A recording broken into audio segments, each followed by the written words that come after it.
Hi, this is Chase Young from the Mommy Rebellion again, and you may or may not see my 1-year-old who's playing on the floor. I'm sure you're going to hear her. And today I'm joined by the lovely Althea Branton, who, like me, is currently in a state of transition. Hello, Althea. Hello, Chase. Always great to talk to another grown-up. It is. So is. Especially in 2021, where Yes. some of us are hiding in our houses due to pandemic and craziness, and we both live in the northern hemisphere, so we're both dealing with snow, I'm sure. I've It got is yeah, snowing right now. And yeah, literally over here, literally trying to stay alive. yeah, yeah. So I think one of the things we wanted to talk about was how are we managing parenting in all of this this mess. It's every day I have to have that conversation with my son Yeah, about, there's a lot of, I've been explaining the pandemic as first, it was a lot of people sick in the world yeah. because he was 3, almost going on 4. Mm-hmm. So if I were to tell him there is this like crazy ass virus that's just mutating beyond all recognition and literally Yes. killing millions of people, little brain is not going to comprehend this, but he No. understands getting sick because he's Yeah. had colds before and stuff. So I told him initially, God, this is Yeah. going on a year, he can't go to daycare because there's a lot of people sick in the world and we have to stay home so we can stay safe. So Yep. thank goodness Sesame Street had these amazing resources, and Daniel Tiger's Neighborhood Yep. just did a brilliant episode on not just about, not being able to go to the carnival, but the feelings associated with it Yeah. and how it was able to process his feelings. So my son and I sat and we watched that, and that way he was able to say like, yeah, I feel sad. Like, yeah, I'm having fun at home, but I miss my friends.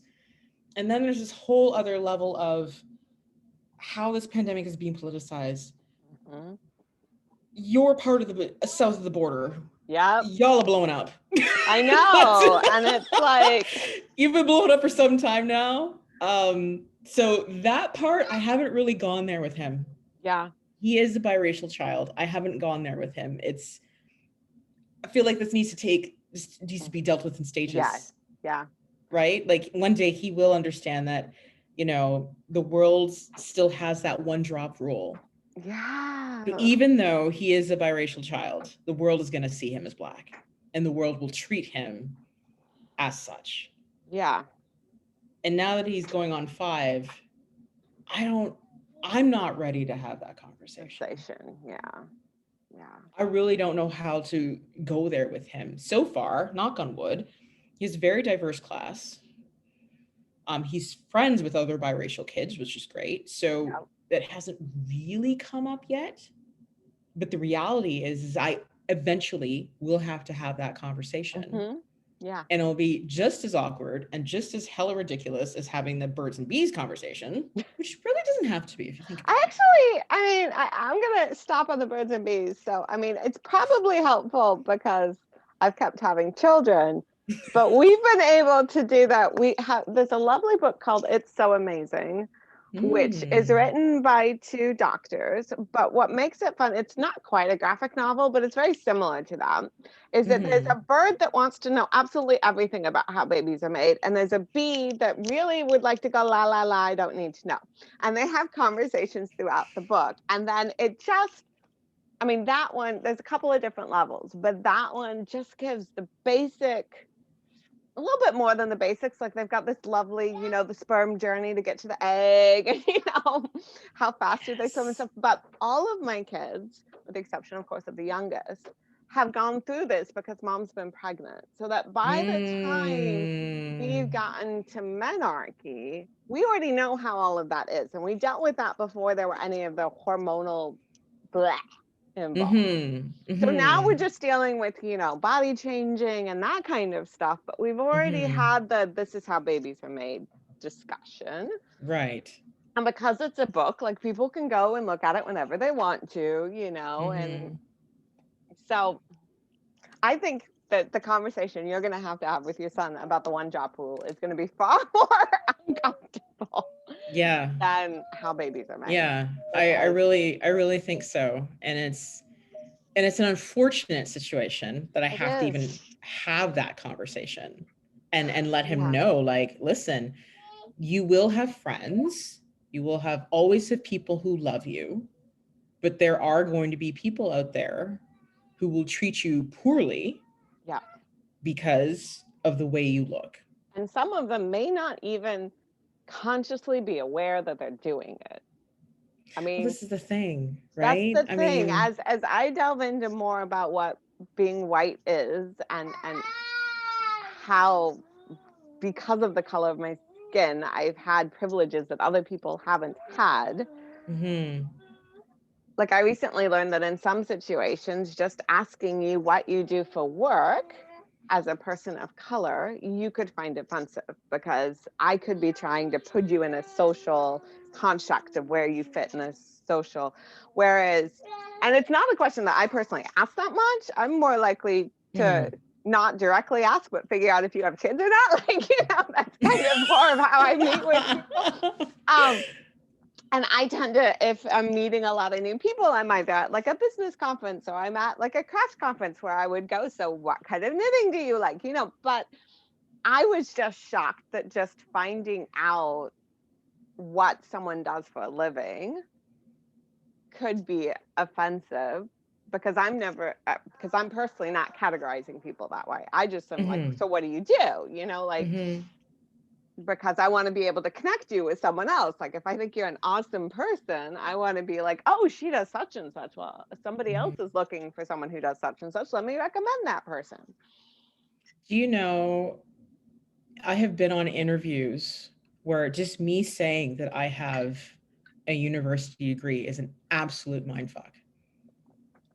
When I go in an interview and I say I have an honors Bachelor of Science and Language with a minor in simultaneous interpretation, I know.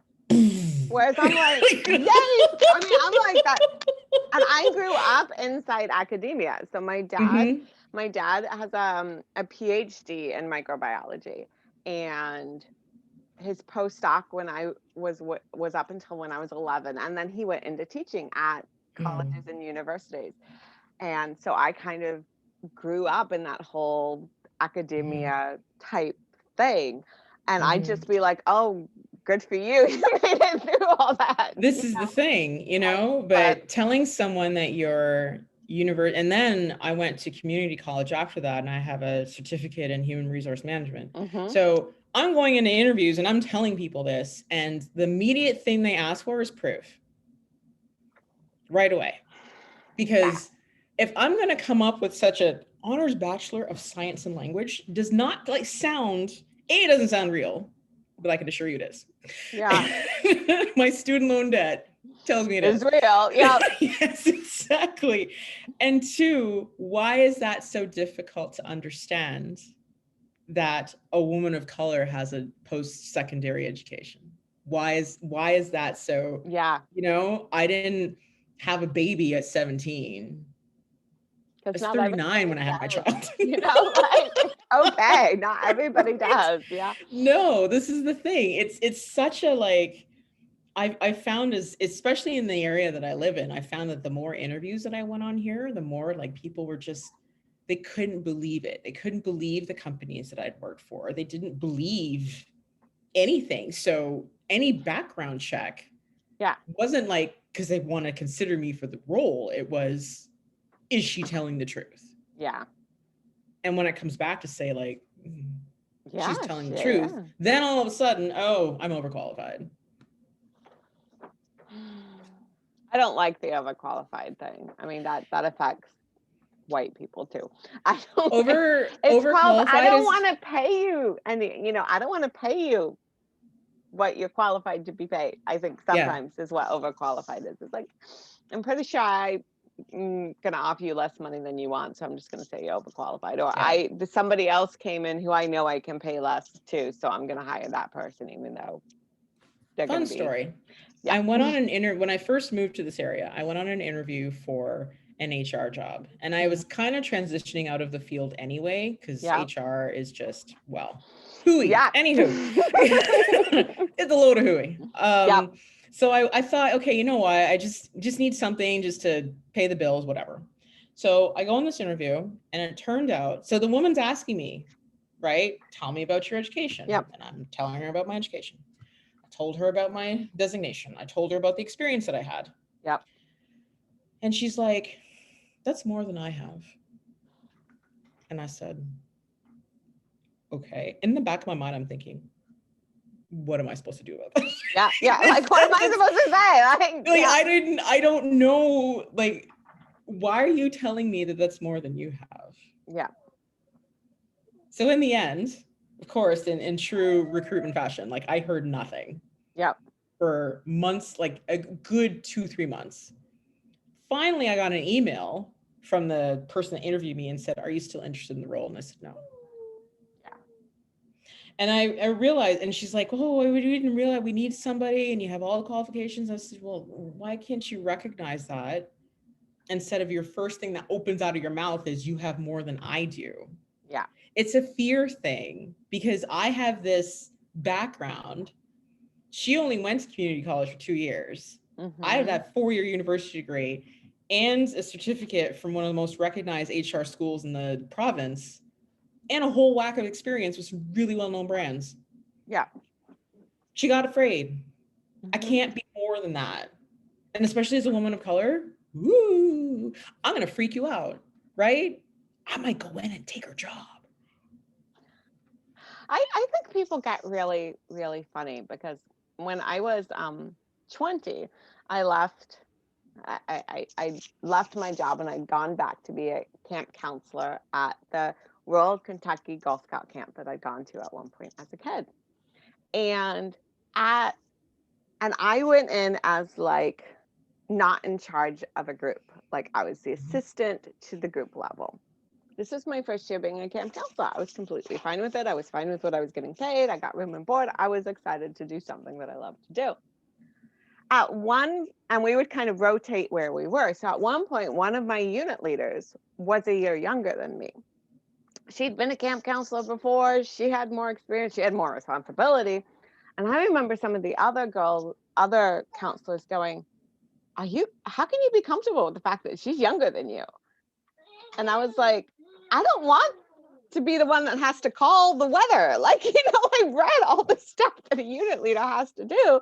She has more experience. Who cares that she's a year younger than me? Like, I'm happy in my role. I don't want to be the unit leader and have all that extra responsibility.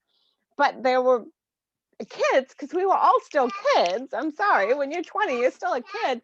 There were kids that couldn't understand how at 20, because they were more like 18, I would be fine working with a 19-year-old being above me. And it was just like, and I think because I was homeschooled for most of my education, and because in a family we valued mastery, that was more important.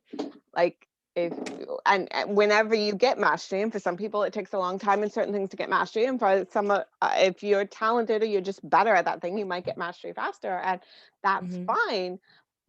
It was like never an issue, but yeah, I was like, really, why does it matter?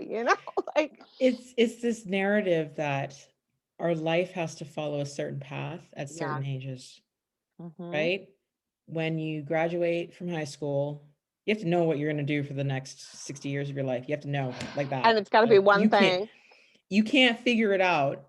And if you take that year to figure it out, then woo, that's your victory lap. And that's wrong. And then when you finish school, it has to be university, of course. Yeah. When you finish school, then you got to save for retirement and find somebody. Yeah.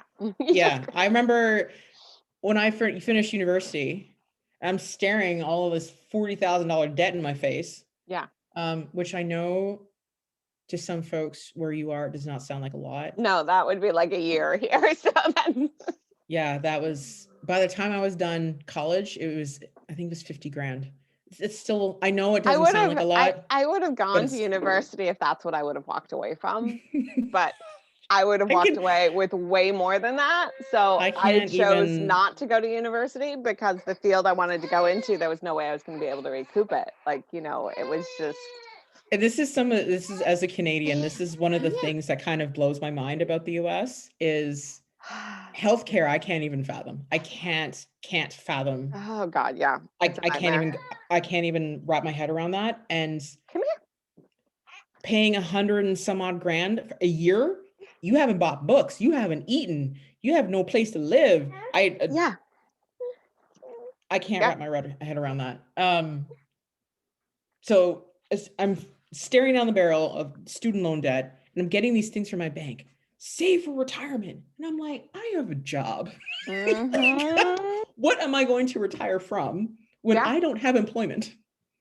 Why? It was all this pressure, and then it was buy a condo, save, because I was living in Toronto at the time. You got to save your money. So I had to.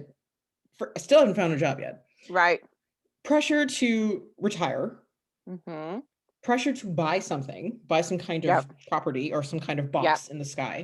Big thing. And then all of a sudden I had to find someone, usually some kind of cishet normative way, and procreate with them, and then all of a sudden take off in this amazing career. Okay, for the record, none of that happened. None of that happened. But as I was going through this process, I thought there was something wrong with me because I wasn't fitting into this set system that we're supposed to follow. Like it was not happening. So I thought for some reason I must be doing something wrong. And it wasn't until last summer, because I'm now in my 40s. It wasn't until last summer when I realized that it wasn't me. Right? I am smart. I am brilliant. I do have amazing experiences. I have a lot to offer this planet. There is an entire system, and there's no better word for it than system. There's an entire system that is engineered and set up so that I will not succeed. So coming to that realization was like, oh, holy fuck. And the fact that you are succeeding against that system. This is the thing. And that's just why we're tired as mothers. Do you know what? As moms, people glorify motherhood, right? They see it and they're like, it's super easy. What are you complaining about? Oh God, it's the hardest thing I've ever done. Right? I mean, if you take us and put us side by side, I'm a solo parent. I have one child. I find this hard. Snow outside, right? I think your job is harder than mine. This is the thing. On the outside, it looks like I would have an easier time because it's just me and I have one child. Right. Whereas I have 5 kids and a spouse. But to compare it like that? Yeah. Well, it's like apples and oranges. For me personally, I never wanted an only child because I wanted a built-in playmate, because I don't believe in entertaining my kids. So to me, the fact that you just have one, regardless of whether or not you had any other help, I would be like, oh my God. Like my biggest concern about my youngest, and the fact that there's 6 years between my 4th child and my 5th child, is that by the time she's 6 or 7, her older siblings may not be here and definitely aren't going to want to be sitting down and playing with her necessarily anymore. And I don't entertain my children. I've already been like, well, I guess this one's going to be going to more classes and doing more stuff, and I'll get her sisters to drive her because I'm also not a chauffeur. But motherhood is so nuanced, having another right? one. I'm done. Like, Oh, me too. I won't have another one for to keep her company. But it's just like, I don't know if people understand that it's a conscious choice to become a mother. Yep. As a woman, and if you choose not to, it needs to remain a choice. You cut out there for a second. Oh, I said it needs to remain a choice. It needs to It needs to be something that women choose, not that gets Yes. chosen for them. Yes. I agree that, this narrative where if you choose not to have children and someone comes up and says, "Oh, you'll change your mind." This is no. You might. I think that teenagers don't necessarily know what they're going to want when they're 30. But Mhm. I think that there is plenty of space for aunties or people who just don't want to have anything to do with kids. I mean, Yeah. I knew Nothing wrong with growing that. up a woman who shouldn't have had kids, and yet she'd had kids. And it wasn't a great thing. I mean, she didn't neglect her kids or anything, but it would have been so much better if she hadn't had them. Like, Mm-hmm. And Mm-hmm. I don't think that's right for kids either. Like, I mean, I No. love kids. I always knew I was going to be a mom because I love kids. And if I'd not been able to be a mom, I would have just been doing even more Girl Scouts and stuff where I could be with kids, because that's where my heart is. Mm-hmm. But if kids aren't for you, then please stay away. Like, This is what I'm it's saying. Like, fine. it's fine. It's totally fine. But this narrative of what motherhood should look like, it's not a monolith. It is so nuanced. We're all literally just trying to figure this out. Yeah. Right? We're trying to figure this out. And We're trying not to. Once you think you have it figured out, your kid changes or your situation changes. Or like I was thinking just the past couple of days where I felt like I was going from one kid having a difficult developmental moment to another kid and going, how did I end up with 5 of these? I never get a break. I should have thought about that. Nothing like I'm like, I made this mess. I should have thought about it. But I don't think it matters. I don't think it matters if you've got 1 or if you've got 5. When they're going through those difficult developmental where you pretty much just have to hold space for them and they've just got to figure out how they're going to get through it for them. I don't.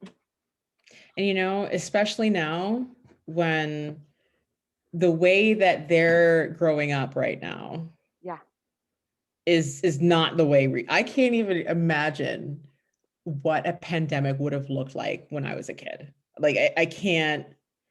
How would teachers have gotten work to us with no computers? How would they have kept the kids in? Because remember, we all roamed. Like, yeah, we did. Back in the 80s and the 90s, we roamed. I mean, like, we were not at home, whether our parents were or not. No. So we would have, in some ways, we probably would have spread it faster. It would have been an absolute disaster because the only way to get information to people would be through the TV or through newspapers, which are always time delayed. Right? So by the time you get the message to keep your backside at home, it might have been too late. Yeah, I can't even. But we also, because we're going through this pandemic as an adult, like this is the defining moment. Like I really think that this generation is going to end up getting some kind of pandemic or COVID or something in the generation name, because like my little one, if you're not in the pod, she doesn't see you without a mask on unless we're on a screen. In a minute. And hang on, let me pause the recording. What were we talking about now? My brain and just That's fine. Oh, the That's pandemic, fine. the generation. Yes, this generation would likely be called like the COVID or generation COVID or something, generation 19 or Because so the other day I saw a friend at a store and the baby was in the van. So I said, you can come to the van and look at her through the window, right? Because that's still socially distanced. And she hasn't seen her since, she was like, what, 3-4 weeks old, right before we went into lockdown. And so she came over to see her, and because she was outside, she like pulled her mask down, and she got upset because she's like, you're not in my pod, and you should have your mask on. And there's so there's that aspect of it. There's the aspect of your son where you've explained age appropriately what's going on. And then like I've got older kids who are like minoring in virology right now and understand at a much higher level, but then are also like, but we've behaved ourselves. We've stayed home. We've worn our masks. We've done everything. Why do they get to be stupid and we're still stuck here? It's like, I don't know how to answer that, but like, this is literally Because this is a question that we ask ourselves as grown-ups. exactly, Like, but this we is don't like have answers to it. this is like what my 12 and 14-year-old are like. I mean, my 14-year-old's an introvert, so she's cool, but like the 12-year-old is like, why can't they behave themselves? I don't know. There's a Pocoyo episode that my son likes to watch where Pocoyo, he makes this machine and he goes into this world, and inside this kind of virtual world, there's a virus. Yeah. And the virus is like, it's red and has this kind of scary face and it's chasing Pocoyo and his friends. So because he has seen this, I've started now explaining COVID to him as that virus so that he's got a frame of reference for it. He's like, oh, that virus was big and scary. And he's like, I said, yeah, it is very scary, which is why we have to be safe. My son has not seen the inside of a grocery store for over a year. Yep.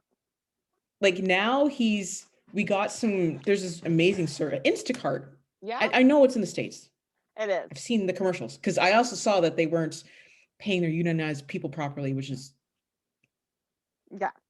test. And I've never even seen if they'll deliver to rural Maine, because I'm a good half an hour from a grocery store of any reasonable time. So now I had an Instacart delivery the other day and he was like, the groceries are here, and he was so excited, and he got to carry them into the kitchen, and then that was his chore, was to carry them into the kitchen. And I'm thinking, these are going to be the core memories of his childhood.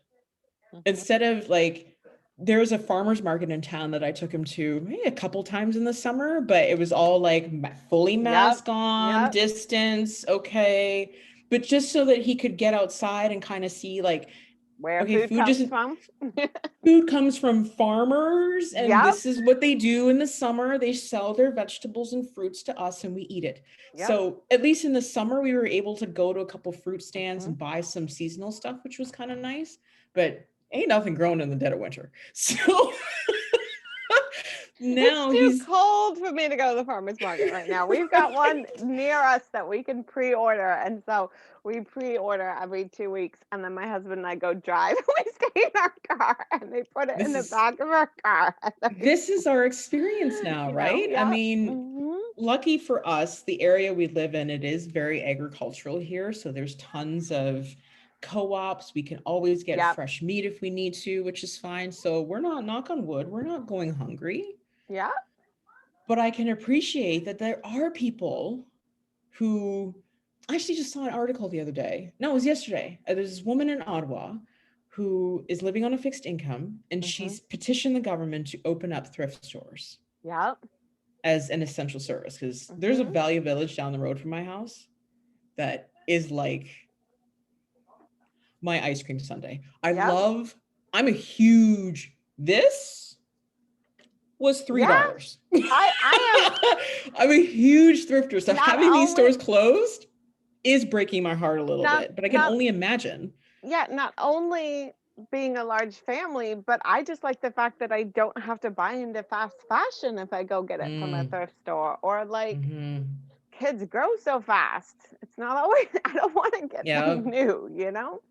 I have this amazing thrifting story to share. So my son he must have been about 7 months old. I found this Benetton ski jacket, down-filled ski jacket. It was $1. It was like a size 6. So I said to myself, okay, do you know what? I'm going to buy this. I put that jacket in storage, and he's just now wearing it. And he's totally rocking it. Like, it's a pretty sweet looking jacket. But I thought to myself, 4.5 years ago, I paid $1 for this down-filled ski jacket. And because we're kind of going through this eternal snowmageddon at the moment, you know, You could send some of it down here. We've not had very much snow, and I'm kind of like, Oh, I live in you Maine. I can, should have snow in the winter. Come on, so send yeah, it down. you can have it. You can Yes, have it. please. I'm kind of over this jazz right now. Shoveling and washing off my car. Ugh. Mm-hmm. But the fact is that, you know, this pandemic is affecting, I don't like that word racialized. That word drives me Yeah. crazy. It's affecting people of color. It's affecting people who are underemployed. Yeah. Essential workers are making minimum wage And they and shouldn't be. They barely, should be making more no, than that because they're there putting is themselves at risk. because of entitled people who go and say, I can't wear a mask. I can't wear a mask. And they go Yeah. and they breathe all of their disgustingness all over Yes. people. Yeah. No, Well, no, and no. essential workers are also being put at risk because they have corporate rules of what they're allowed to wear, sometimes in terms of masks, and their corporate people might have decided, oh, I'm going to buy corporate local masks. Everybody's going to have to wear it. But did we look at the fabric that we made it out of? You know, like, is that even the right kind of fabric or the right number of layers for people who are on the front lines? No, there's one grocery store chain. They gave their people, I think, like a $2 per hour raise. Mm-hmm. This was like last March. Mm-hmm. And then in June, they took it back. Yeah, because they couldn't afford to keep doing it, probably, Well, with the their thing is, reasoning. I they mean, can. I know. We're You're just trying to get minimum wage up to $15 here in the States, you know, countrywide. And the fights about that, you know, and it's like, no, this would help with poverty, which would cost us all less if you would, like, you know, What's the because minimum? the minimum wage countrywide, I think, is like $7.25 or $7.50. Now in my state where I am in Maine, it's higher than that. I think we're at 10 or 12 bucks. But yeah, one of the things that they're trying to do right now is to get the minimum wage countrywide to $15. They haven't raised it in, I want to say, I think they raised it to that 7 probably over 10, 15 years ago that it got bumped up to that. I think it was 4 something before that. And it's ridiculous because we don't have national health care. We don't have paid maternity or paternity. We don't, you know, there's all these things that we don't have, and we also don't get paid living wages most of the time. Because that's communism, Chase. Stop talking crazy. Yeah, it's not. It's called socialism, and it's not the same thing. And also, we're the only first world country without this. See, this is where my Canadian mind is just. I know. I can't. My husband is from New Zealand, so he sometimes is like, I don't get this. No, because like they're kind of crushing it right now. Well, there's that too. But I know, because we've been watching the America's Cup, the big sailing thing, and the first time we can't watch it with the kids anymore. Normally we would watch it with them, but they're like, they can just sit next to each other outside and they're not in the same pod, and it's okay. And so we don't watch it anymore because they get really upset that New Zealand can go and do that, because they made everyone who comes into the country has to quarantine. Maybe they can show a test now, but they have to quarantine, and it's just like, no, they did it right. Well, they were also in a more severe lockdown than we've ever been in too. I mean, except for certain little pockets of the country that were really bad hotspots, and their politicians, you know, did the right thing. Nobody's been in the severity of a lockdown that, like, New Zealand was in the beginning, where everybody got sent home for a month. No, we weren't. The first lockdown was, yeah, it was severe. Like, you would drive around, you know, like the one day I went to get gas, it was cheap. It was like 60 something cents a liter, which, okay, if I do the math, would have been like a little less than $3 a gallon. Super cheap. I'd go get gas and be a ghost town. But this lockdown, people are out and about, driving around, doing their thing. Like, It's no big deal because it's been so heavily politicized, right? There's this huge, because Ontario is governed by a conservative government, their main focus is not to piss off their donors and the people that follow them, because there's an election next year in 2022. Yeah. So because they don't want to piss those people off, we have lockdown lights. This area is not a hotspot, right? For a population of 425,000, almost 9,000 people have gotten COVID in the last year. Well, and here they make a big deal about, okay, so these might be our new cases, and this might be the total that our state has had, but look at how many people have recovered. Like, they keep trying to push, but this is how many people have recovered. They're not looking at who has, you know, what does recovery mean? I mean, you know, like, because there is those long tail recoveries for some people. Like this, you can get this and recover and have life-changing and life-altering ramifications because you got this. But you know, it's all good. You know, like They wanted to impeach our governor when she asked people to wear masks. When she required people to wear masks to go into public places, they started putting up impeach. Okay, no. I gotta ask, as a Canadian,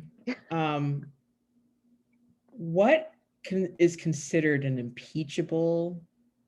I think there's some very varying opinions as to what's considered impeachable. So I don't know what it is at the state level. At the federal level, it is treason or high crimes and misdemeanors. So you've got to commit treason or high crimes and misdemeanors.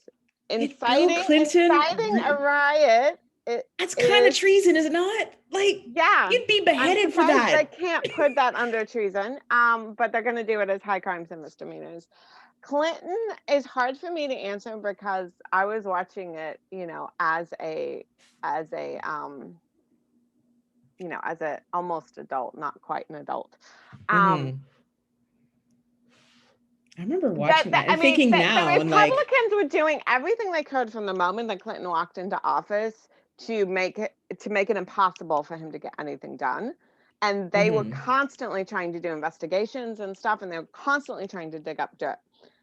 So what happened with Monica Lewinsky shouldn't have happened. No.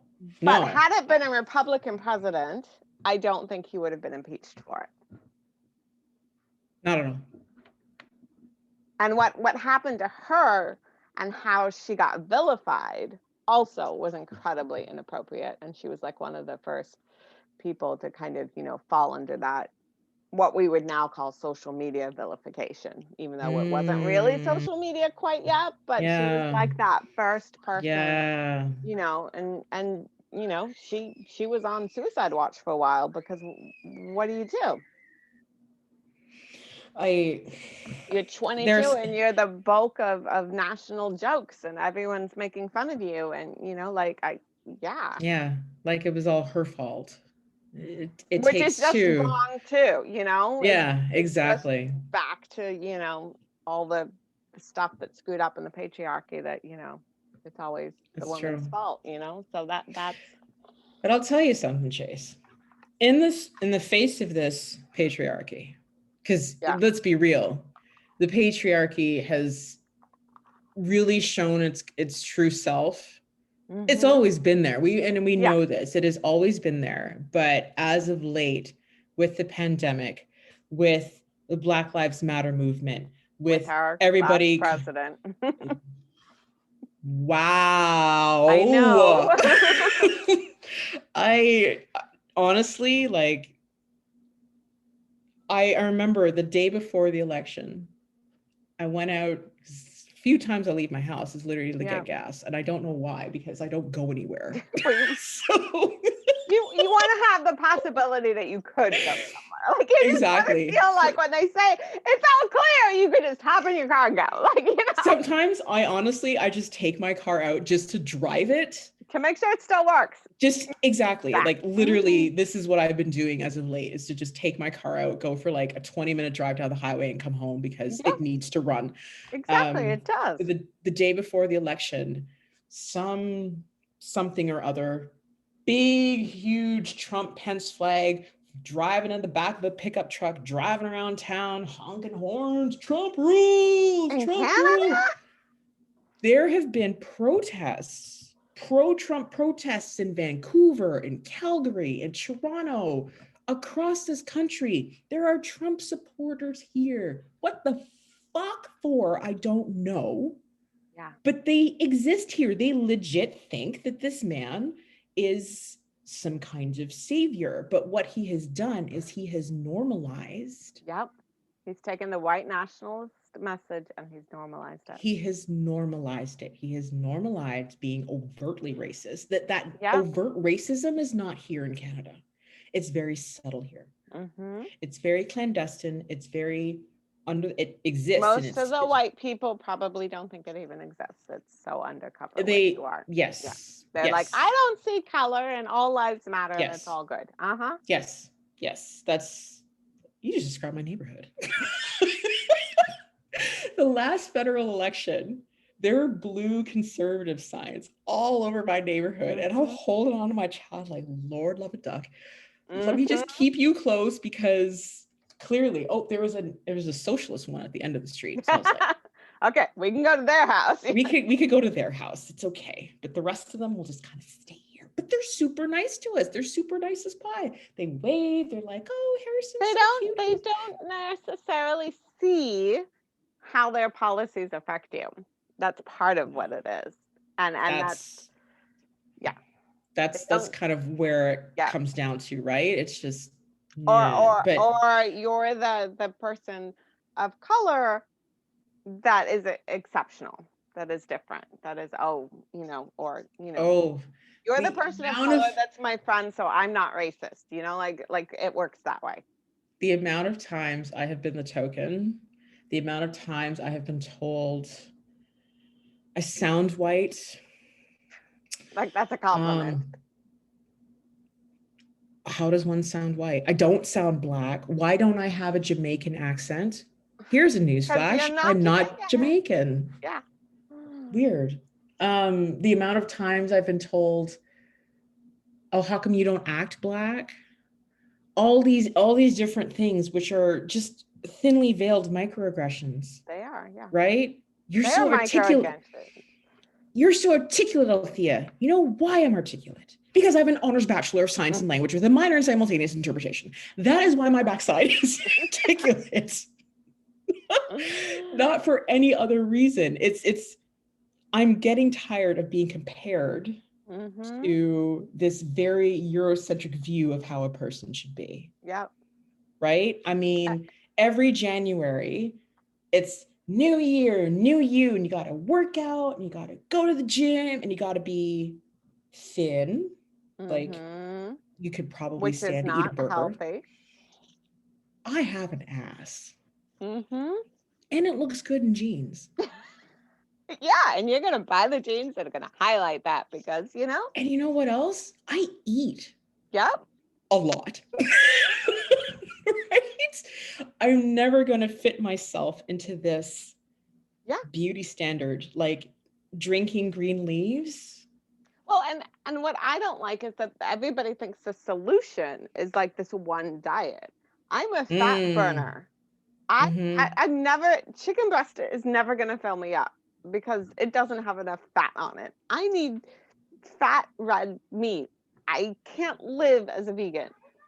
That doesn't mean that I can't make sure that my meat is locally raised and, sourced well and is not adding to the carbon in the environment. But my body can't function on a plant-based or super low-fat diet. And that's fine. I also have a cute little white goat with quite a patonkatonk loves to celebrate that she has a big bum and dances and has been learning how to twerk. Good And for I'm like, her. you go for it, honey. You love your butt. Like, you know? Absolutely. And if you don't have that super thin, like we're talking 105, 110 Yeah. pounds max body, then you're obese, unhealthy, pre-diabetic, Yeah. and you're going to die a horrible, disgusting death if you don't start drinking green liquids and eating rice cakes. So, and also doing like crazy amounts of workouts. Like I'm on Instagram. So you don't have a life. So you don't have a life to do anything else. Yeah. So I realized, okay, you know what? No, first of all, I'm never going to fit into that. Right? The BMI index, my own doctor told me this when I had my first miscarriage. My doctor told me, she was of South Asian origin. She actually told me my BMI was too high, which is one of the reasons why I miscarried.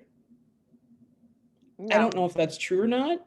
I think I just miscarried because they don't know. They don't know. But she let me know that I was overweight because my BMI was too high. And I said, okay, so what is it? And I think it was like high 20s, early 30s or something like that. Yeah. So then I said, okay, well, what should it be? And she's like, I think for my height and weight, because I'm 5'6", it should have been like 20 something, like 21, 22, which would have meant I would have had to lose like 50 pounds or something crazy like that. Yeah. I said, I haven't been that thin since I was like 16. Right? I haven't in my BMI, because I'm short. I'm only technically 5'3". My BMI, I have not weighed that since I was like 12, because I have muscles and muscles weigh more than fat. And I know the weight that my body is most comfortable and healthy at, and that still puts me above my BMI. That's when she admitted to me that the BMI was European and based on young white men.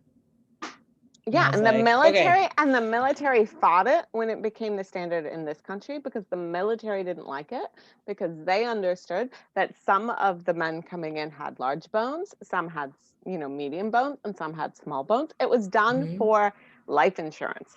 The BMI was invented for life insurance companies so that they could predict how long you could live. It is a simple math. It is height divided by weight. There's nothing else to it. It's not looking at the variety of humanity. Well, here's my high five to me, because I will never, unless I really take drastic steps, this is not happening, right? Yeah. Like it's not, I'm not going to do that to myself, right? Yeah. At this stage, especially now when, my son watches my every move. He is a sponge. And he's encoding what a female is. Exactly. Off of me. So he's going to know that women are hella curvy and have big behinds. And like to eat. And they like to eat, right? I read this article. It was off of Medium about how women need to start going on dates and they have to start eating and not being afraid to eat in front of a potential suitor. And I thought, oh, holy Jesus. Have I ever done that? No, because I love food, right? Why do I have all of a sudden, I'll just have a salad? No, I'm going to have a salad to start. I had trouble for a while with doing it in front of other women because of an incident that happened when I was first working. So I was working with much older women. I got a job in an insurance company at 18, but everybody was much older than me. And we're all women, and most of them were nurses that didn't want to work the floor anymore. So they now got to sit and answer the phone and deal with stuff. And so a bunch of them would immediately gain weight, because you can't go from walking all the time to now sitting, and if you don't adjust things. So that's like where I first saw the Atkins diet and all this stuff. But anyway, I remember I'd worked there for like, I want to say over a year. And I always brought my food in, like, because there wasn't restaurants near us. And I just made my lunch and brought it in. And I remember one time think I just got a couple of candy bars from the vending machine. And like, I'm 19, maybe 20. And I remember some of the women going, oh my God, I've never seen you not eat healthy. And it just like put this thing in my head. And so for the longest time, I couldn't eat in front of women because I thought they were all paying attention to what I was eating. And no matter what you're eating, somebody will say it's not something that you should be eating unless you're eating salads. And salads are yummy, but like I burn them in like 2 seconds. Like they're not going to fill me up. So like I can have a salad for a starter or a side, but I need something else if I'm going to have any energy for any length of time. And so, yeah, I mean, I had no problem eating in front of my husband, even when he wasn't my husband, but other women, I mean, even at parties, I still can be kind of self-conscious at the buffet table or the, I mean, not that we do those anymore, but like, I'm like, I shouldn't be over here eating all the hummus, but like. I have zero shame. I have been to networking events. Like, this is my third plate. I'll go over and talk to you in a minute. But this is my focus right now. So I would probably just naturally go hang out with you because I'm like, okay, she's not going to judge me. I'm going to go hang out there. What did she find that looks so yummy to eat? No. And I would stand there. I remember this one networking event I went to. The food was amazing. And I was more focused on like, the food. Right? Filling my tummy than like going out and meeting people. And I remember like actually having really decent conversations with people with like plates heaping in my hand, and I'm like, oh really, what you do is super interesting. Exactly. Like just stuffing my face. But there comes a point where we have to liberate our own selves from this nonsense. Right? Eat. It's not gonna kill you. Eat. You need to eat. One of the things that I've been learning is that my 2 older daughters almost have 6 packs. Are stronger than I am and are skinnier than I was at their age. And all they do, because they don't play sports, they lift 50-pound bags of grain to feed our animals around. So they haul those around. And in the summer, they do cartwheels. They don't do anything. They're not doing Pilates. They're not doing sports. They eat what they want. I try to keep the sugar down because, as I was explaining the other day, no one has had this much access to sugar. Humans have not had this much access to sugar. We do not need that much sugar. Like, we don't. And they're strong and they're healthy. And I was really shocked a year or 2 ago when I took my eldest to the doctor because they always put the kids on the BMI, and she's about my height. She's a little shorter than me. And she was like 135 or something. And you can tell looking at her, she's all muscle. Like she is muscle and, curves where there needs to be curves, but there's nothing extra on this child. And they didn't say a word to her about her BMI. But if I'd walked in and those had been my figures, they'd have talked to me about it. And see, here's the crazy thing. And I mean, I was grateful that the pediatricians didn't. Like, I was really grateful that they didn't say anything about it and that they weren't concerned. But I did notice that, if I'd walked in and those had been my numbers, I would have still heard that I wasn't in my BMI. The craziest thing about what you just said is your daughters aren't going that traditional sports route. They're still active. Oh, yeah. But it's just taking a different form. Well, and that's something we need to normalize. Like, I was going to put my son in soccer last year. Well, yeah, pandemic. That didn't happen. It won't for the foreseeable. Like, he was in swimming lessons. The aquatic center he's been at has been closed for almost a year now. We were just about to pay for swimming lessons for my kids. Like, that was the plan.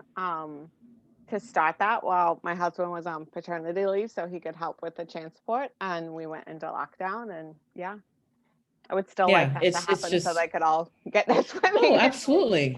But he really did like it. And the thing is as a parent, we're almost pressured to put our kids into some kind of organized sport. I mean, I did it as a kid, but I did it because I liked it and I happened to be good at it. But do I have to enroll my son? Obviously, this is a pre-COVID conversation, right?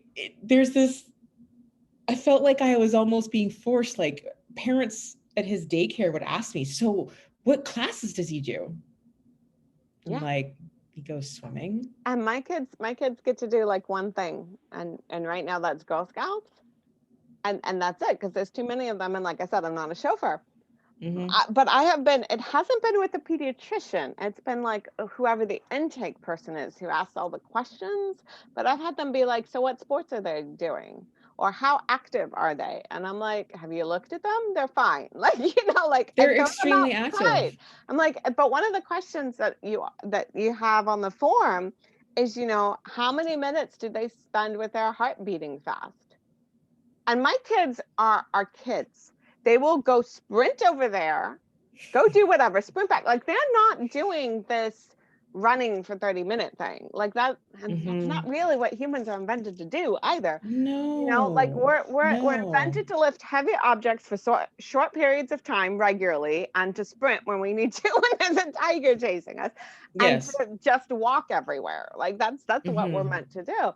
And so like most of the time, it's a little harder in the winter, so we have dance parties, but most of the time my kids are just outside all day, every day.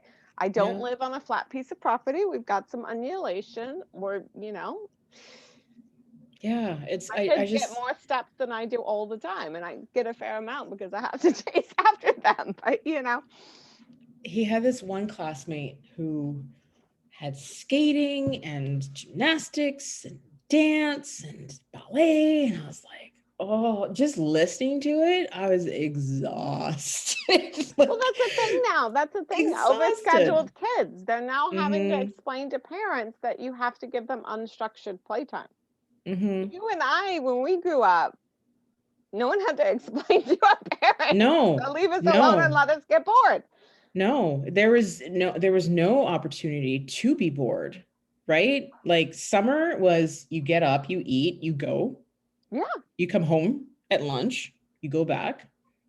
You come home for like an afternoon snack. Yep. Gone. Dinner. Come back when the lights go on. Yeah. And you have to stay within yelling distance. Yep. Yeah, after dinner, that was the deal. Yelling distance, come home when the lights go on. Otherwise, we weren't home. And don't misbehave, because so-and-so's mother will tell me that you were with those kids who were doing the XYZ. But we still had video games. Yeah. We played them. Yeah. And we played them at length for some times, but there was always that element of outside. And even now, even during this lockdown, my son loves to play outside. There's a hill not too far from us where we do go tobogganing every so often. He loves to kick around a soccer ball, which is why I wanted to put him into soccer. And, all of my World Cup aspirations and dreams will just have to wait just a minute, but notice I said my aspirations. Exactly. Right? He just loves to play. Yeah. So I made this deal with myself to say that, okay, if he exhibits, like if he really wants to do something, then we'll do it. Yeah. But not because, would I love to see my son lift the World Cup trophy for Canada? Absolutely. But there are lots of other ways he can make you feel happy as a mom. This is the thing. I mean, the reality is this, Chase. He loves everything about firefighting. He's got tons of fire trucks. He was a firefighter for Halloween. Yep. This is his jam. My son is likely going to be on a calendar, all oiled up, holding a hose for charity somewhere, than him lifting the World Cup for Canada. This is the reality I'm facing right now. And that's okay too. Which is, it is a little weird.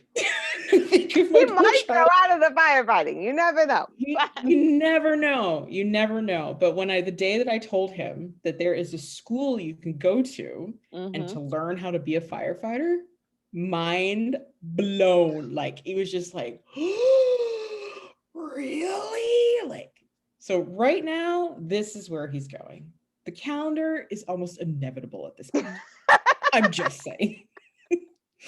I'm just saying. However, it's not about us as parents. No. It's not about us, right? Yeah. All we're doing, at least trying to, we got to keep their behinds alive. Yes. Yes.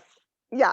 And as someone who is looking at another toddler. I keep telling everyone this summer is naked toddler summer, and the only thing we're doing is keeping her alive.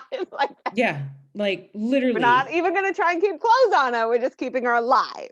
we're just No trying to sunburn keep and alive. them, we're trying to keep them alive, and also creating a space where they can explore who they Yeah. are, right? So when they have big feelings, we can hold a space for them to say, okay, let's experience this big feeling together, whatever it is, whether it's Yeah. good or whether it's bad, it's just a feeling. Yep. Let's talk about it. And in our house, that's a normalized thing. Yep.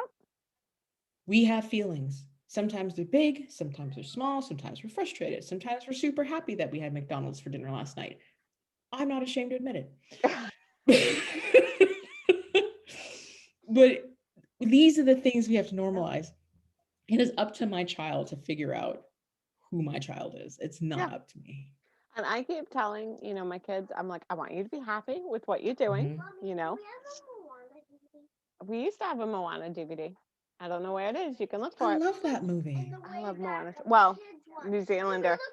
We had to have Moana. Yes, you can look in the parents' one and see if it's been put in the wrong spot. My husband goes around singing "You're welcome" That every time he scene, does something silly. she holds up the heart, Yeah, and and the most lava of monster sees the heart, and she just knows, right? Moana's just like, she can come, and she is just standing in all of her amazingness and has yeah, no fear, no nothing, and she just holds up the heart, and she's just like, I know who you are because I know who I am. yep, and it's pretty accurately correct for the myth, the mythology of It is. the Hawaiian, Polynesian, all of that. It's pretty. I mean, Rob Oh, was that's like, good yeah, to know. that's who Maui was growing up, because of course he grew up with those legends, and he's like, yep, that's who Maui was growing up, and so um that's part of why we like it so much, as it is like Frozen 2. They got permission from the Sami people. Disney actually did the right thing, and they got permission, Mhm. and all of that was approved, because that is all Mm. their legends from Wow. upper Finland and stuff. So I'm picky. I don't Yeah. let my kids just watch any Disney movie. We talk about how the old Disney princesses need therapy, but Have you that's seen Soul? yes, it is so wonderful. I need to watch it again. We watched it right around Christmas, and I I need to love watch it. it again. And then I found out it was John Baptiste that had done the music, and I was like, oh. That was wow. To see Black characters on screen, not as Mm-hmm. props, not as weird little characters with funny voices, but with struggles and experiences, and also that whole notion of what is our soul's Yeah. purpose, and how that conversation, because in certain circles that conversation has just taken a really big turn, but even just to understand what are we here to do Yep. is like, wow. I don't know if it's for my son because he's not quite 5. I think it's a bit, The youngest one for me that watched it has just turned 7, and she liked it. I was a bit concerned that they were just going to focus on the fact that when they tried to eat the pizza, it looked like they pooped it straight out. Like, I was afraid when I saw the trailer, that's all they were going to care about. But I think it's like Inside Out. So Inside Out has been super yeah. helpful for us. And the bit that's been super helpful for us is the fact that at the very end, she becomes an adolescent and gets an updated Mm. keyboard. And we'll talk about that. We'll be like, oh, I think you just Mm. updated your keyboard, when they're having a feeling they don't know what to name or whatever. Right. And so strangely enough, that has been what we've done the most. Can a sister help you? No. Well, can it wait? I'm almost done. Why, are you bleeding? I don't see any blood. I don't see any broken bones. I think it can wait. We're such moms. I love it. Are you bleeding from the head? No. Bye. Gone with you. Exactly. No, I love that. My son, actually, he really loves Inside Out. We started watching, he was 4 when we started watching it. So he would start to name, Yep. like, I don't like vegetables. I'm disgust. Or he'd be like, I'm angry. Look at the fire in my head. I don't know where Moana is. I know we have it. Right next to it. I think your sister found it. Moana.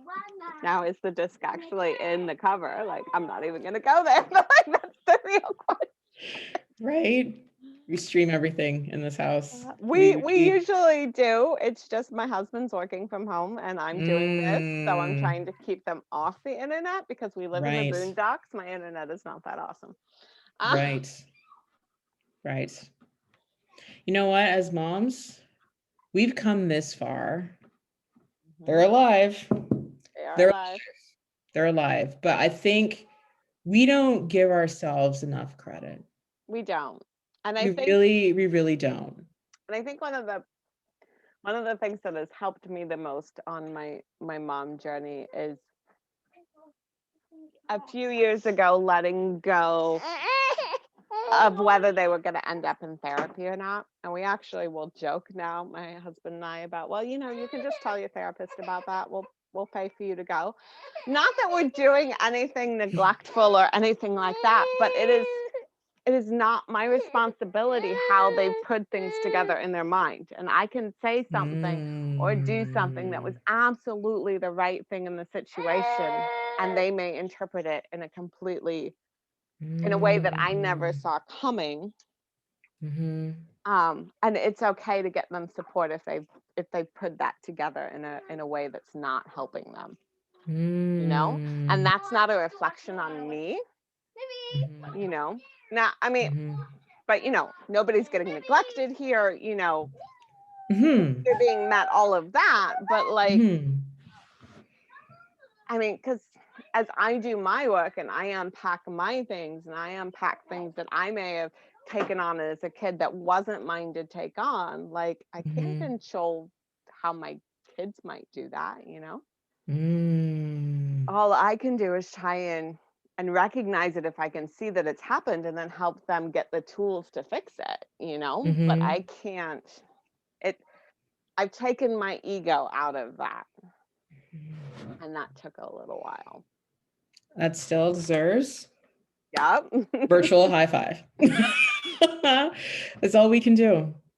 It's all we can do. I mean, we can hold space. If they know that you're doing the work, it normalizes them doing the work too. I feel like for my son, I have normalized eating whatever I want. I don't have any food hang-ups, which could probably explain my very curvaceous backside, but I don't restrict myself. We've just been talking a lot about how does the food make you feel? Because I get a lot of, I'm hungry, what should I eat? And instead of listing off things, which I still sometimes do, I'm like, what is your body asking you to eat? Like, listen in and find out what it is your body wants. Because that's what I'm trying to do with my own self. Because if you listen, then your body will tell you. I mean, it may take a little bit to get that communication going, but your body will tell you, and it'll be like, oh, maybe you shouldn't have had that. And you'll be like, okay, I'll remember that for next time. I like that. I might do that for my own self. Because I've got a household of 7. No one's comfort food or the food that they need next is ever going to be exactly the same. So, you need to know what works for you, because I can't keep it all straight either. Like we're superheroes, but even superheroes have their limits. Like I have a hard enough time trying to remember what size clothes everybody's wearing at any given time. And you can only have one favorite animal, because if mama has to remember more than that, and I check in on colors, because those change way too often. Really? You're going to pull the tea bag out of my cup? Yeah. Oh, you pulled the tea bag out of my cup, and now you're dripping tea, cold tea all over mama. And it doesn't help that clothing lines, their sizes vary so differently. Like my son could be a 6 in one and like a 4 in another, and just, that doesn't help for the record. especially when you're thrifting like me. But I'm telling you, as soon as those thrift stores open up, I'm there. I miss that rush. It's a rush, right? Yeah, it It's is. a rush. I miss that rush. But Chase, we're gonna be okay. You know why? Because we're okay right now. Yep. And we're more than And okay. it's okay for the fact that I'm finishing this up with you, and then I'm taking the rest of the day off. So I'm gonna go read That's books totally fine. or watch That's totally fine. a film with my kids. And who cares that it's effing Tuesday? And it's fine. It's totally all fine. And I'm going to keep transitioning. I love it. I love the space that I'm in. I'm really, really excited about it because from the outside, it looks like I'm doing. There's a lot of stuff going on under the surface. It's like this is true for what's going on outside right now. Like we planted a lot of bulbs last fall to help make 2021 better. Like we're going to plant bulbs and we're going to hopefully get some flowers. Like this is something we can control. This is something we can be a part of, as well as it brings the bees and all that fun stuff. And they're doing stuff right now. We can't see there's a book that my kids love called Root Children. And we can't see what the root children are doing yet because it's not quite, the robins haven't come to wake them up yet. It's not quite time for them to wake up, but they're doing stuff underground right now. And so you're in transition, and so am I, because like I'm not taking on anything big right now. I've got a baby I have to keep alive. Yes. This is my 5th baby. I know my bandwidth. Right?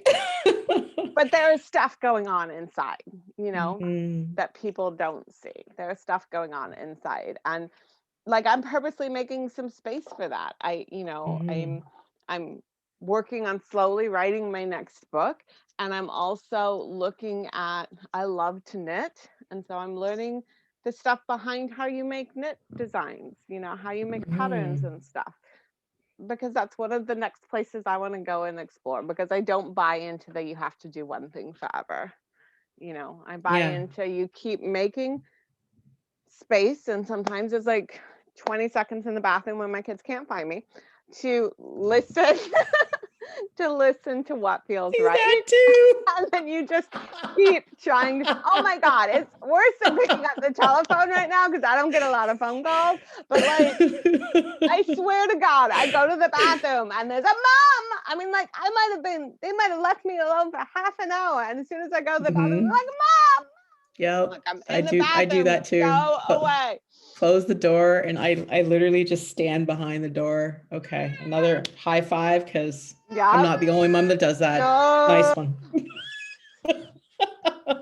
No, and that's why my first book is written in little short chapters, because the idea is that, or essays, is that you can read that while you're hiding in the bathroom from your children. And maybe you'll feel some solidarity that you're not alone. That is amazing. I can't wait to read it. And this conversation, as always, is never over. Yeah. So when you're ready, you want to have another one, we will pick up right where we left off. And I'm gonna put this out there. And I'm not a naysayer, but the next time we talk, we will still be talking about this pandemic. Oh, I'm sure we will. Because I really don't. If nothing else, there is going to have to be a collective, but somewhat done individual healing from this humongous trauma that just keeps going on, because we all have trauma fatigue. That, from 6 months ago, much less the original trauma, so, and we all, no matter who you are, something happened that was disappointing. And so we all have some grieving around the disappointment of the things that we had planned to do that we didn't get to do, or the things that we would still like to plan and we can't because who knows. I love it. Or everybody decided to go hiking, so now it's not safe for me to go on the hiking trails because y'all are on it. I can't, people. But I love that about grieving. And that's really what it is, right? These cuckoo for Cocoa Puffs anti-mask process is grieving. It's like, oh, my way of life is gone and I have no other way to process it other than to rage against the machine. Yep.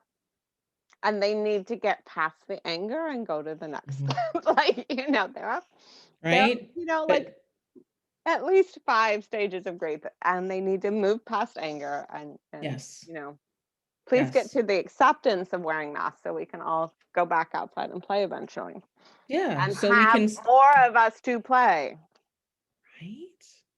because So that's, yeah. keep your All little right. ones alive, and I will do the same. Thank you so much.